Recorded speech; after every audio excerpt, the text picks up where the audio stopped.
So you play Philip Stuckey. Yes, ma'am.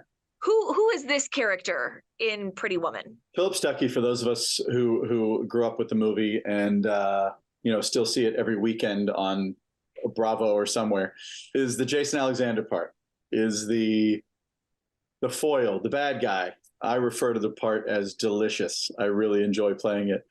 But yeah, he is Edward Lewis, who was the part played by Richard Gere in the movie.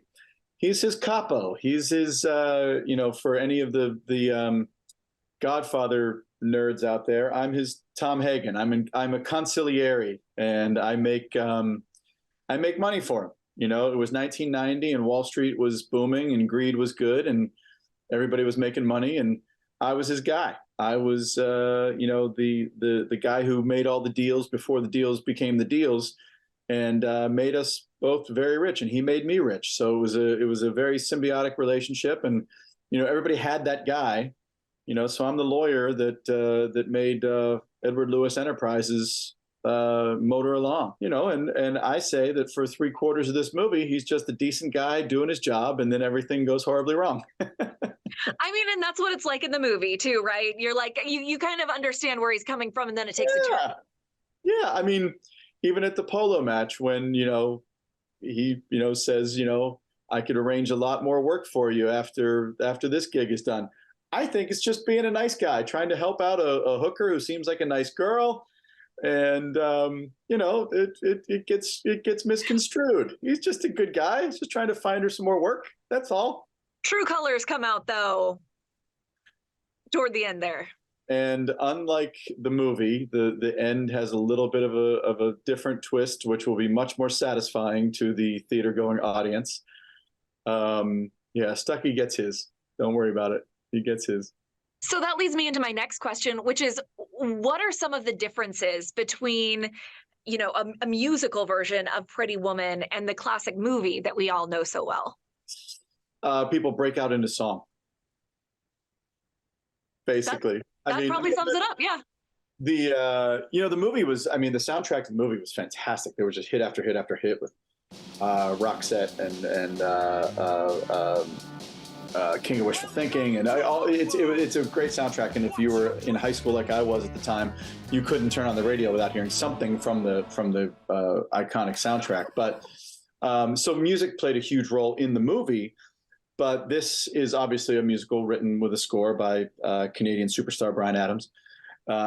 Yes, that Bryan Adams. Still chugging along, still selling out arenas. But like any good musical, if you have a feeling and you're thinking about it, sing about it.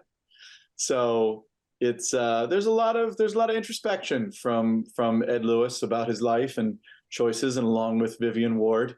And also it because of the nature of being in Hollywood and the Sunset Strip and everything, there's lots of opportunities for group numbers. They're all over the place. It is full value musical theater, I can tell you that much. What do you want people who come to see the show, what do you want them to take away from it? That the real star of the show is Phil Stuckey. I mean, come on. It's obviously. It should be called Phil.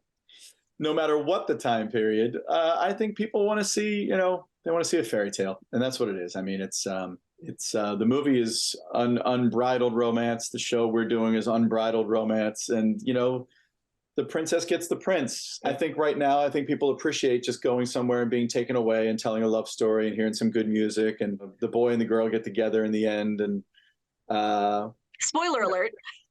Sorry. There are lots of musicals out there that I think are absolutely brilliant, and so many of my friends are in like the tours of Dear Evan Hansen and things like that. But that is some heavy stuff, man. I'm so glad right now at the end of our show we fire off confetti cannons. That's pretty much what you're getting with Pretty Woman. There's going to be confetti. So I think people will come and it'll continue to serve the purpose of just taking people away for a couple of hours, and we give them some humor and some romance and some problems strewn about in between. But it's a good show for right now. It's a good show that people are really enjoying. You have lot of experience on Broadway and in musicals. What started that love of musical theater for you? That's funny. My story of how I ended up doing this for a living is incredibly long and intricate. But the short version is I didn't grow up doing theater. I played in rock bands. I was a rabid heavy metal fan in the '80s.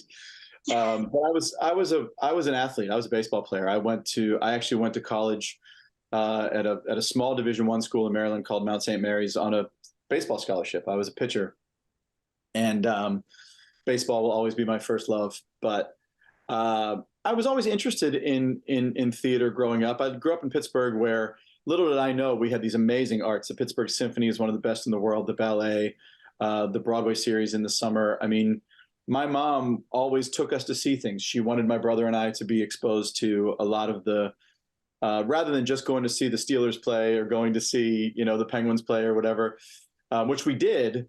We were always going to see things. And I remember one of my first memories of seeing theater, I was probably 8 or 9 years old. It was probably, oh my God, 1978, 79. And my mom on a Sunday said, we're going down to Heinz Hall and we're going to see a musical. And I was like, oh God. But it was a musical called Your Arms Too Short to Box with God. And it starred a rather young Patti LaBelle. And it was a big sort of gospel-esque musical. And my mom took me and we sat on the aisle, and I had this little blue corduroy 3-piece suit. And at one point, Patti came down in the audience and she was singing to everybody. And it was like a revival. It was amazing. And she zoomed in on me, being this 9-year-old little toe-headed kid.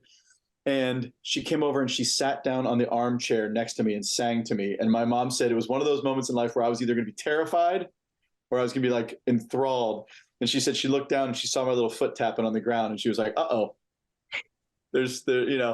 So I loved going to theater, but it wasn't until I got to high school that I started working on stage crew. I didn't have time, and I never had the inclination to be on stage, but I started working on stage crew, frankly, because it was a good way to meet girls. And I could do that with baseball practice. I could go to baseball, do my thing, and then go and just work on the stage crew instead of like rehearsing or whatever. But I loved musicals. I remember one of my favorite movies as a kid was Xanadu, because I like so many young boys, I was madly in love with the recently departed Olivia Newton-John. And so I always loved musicals, but it wasn't until in between my junior and senior year, I took a trip to New York with our high school group, and I saw Phantom of the Opera, Cats, and Aspects of Love. It was all Andrew Lloyd Webber. And I was like, ooh, this is pretty cool. Now, I did not have any idea what my path would be like getting there, but my senior year of high school, I ended up doing a musical called The Mystery of Edwin Drood. And it kind of set me on the path. Now, again, it was very circuitous the way it happened, but I ended up going to, I'm shilling right now. I ended up going to Carnegie Mellon. I always say this sweatshirt only cost me $150,000. But through a very strange, but obviously the universe stepping in kind of way, I knew what I wanted to do and I was not going to be stopped. Luckily, I had a little bit of talent to do it. And I was as driven as any 19-year-old boy could be. And so I changed everything in my life. I was very fortunate to get into the program at CMU. I met the best friends that I'll ever have. And it set me on the path to moving to New York in 1995. And I've been 27 plus years pursuing my dream. And I've been incredibly lucky, incredibly fortunate. Wow. That does sound, I mean, you hear about people who are focused on this from like the age of 3, they're doing community theater and stuff like that. So to find that passion a little later in life, it actually served me. You were still able to execute it. Yeah, well, it actually, my lack of experience actually served me very well, because when I auditioned at Carnegie Mellon, which I never thought I would get into, being sort of one of the elite programs in the country, my lack of experience really helped in that respect, because you were auditioning for a school, not for a show. So even though I wasn't polished, they didn't want people who were polished. One of my teachers said, not only did you not have any bad habits, you didn't have any habits, which was great. It took a while to develop those habits. I thought you just had to learn to sing and dance and you were done and you were going to be on Broadway. But, my work habits at doing this for a living needed to be honed. And I got that at school, but not after some doing. I figured, wow, I was a baseball player. I auditioned at CMU. I got in 4 years. I'll be on Broadway. It's a piece of cake. Not quite the case. But at the same time, they didn't have to strip me of anything. I didn't grow up with a bunch of teachers like in Dolly Dinkle Dance Studio or whatever, all very good teachers, of course. But their method of teaching at Carnegie Mellon, which is very Stanislavski based, very classical training, I didn't have to unlearn anything, So my coming in sort of as a neophyte with just kind of raw talent actually served me very well, after being a bit of an impediment at the beginning. But the transition from athlete to actor was kind of logical. My mom always said when I got into my teens and was playing a high level of sports, she always said that, all of my acting training came from being on the baseball field because, it's kind of funny if you think about being a pitcher, it's about as close to being an actor as possible because you're standing on a pitcher's mound, which is 16 inches above everybody else. So you got your own little stage and nothing happens in baseball until the pitcher throws the ball. So you can stand out there all day and everybody's looking at you. So she said you were putting on a show all the time, like rubbing my shoulder, staring down batters. You were already used to the spotlight. Yeah. And she said I knew from the time, you were a little kid, you loved the spotlight, but the fact that it ended up being what I ended up doing, for the last 27, almost 30 years of my life, it was kind of ingrained. I love that. So having done this now for going on 30 years, has work ever brought you through Houston before? 22 years ago. Oh, wow. A lot's changed. Yeah, I was on the national tour of Titanic, the musical. And we played what was then called Jones Hall. I don't know if it's still called Jones Hall. Yeah, we still have Jones Hall. And it was roughly 175 degrees. Yeah, that sounds right. Was that Jones Hall was chilled to about 60 degrees. So you would walk to the theater and you would open the stage door and it was like, oh my sweet mercy. And then after the show, when you got used to it being 60 degrees inside, you'd open the door and go back out into, even at 11 p.m., 100 degrees and 81% humidity. And it was like, oh my God, what is happening right now? So I will be happy to see hopefully some warm-ish temperatures in January. Yes, January should be very temperate. Not our summer heat, but a nice little break from other cold in the other parts of the country. That was my only time of working in Houston.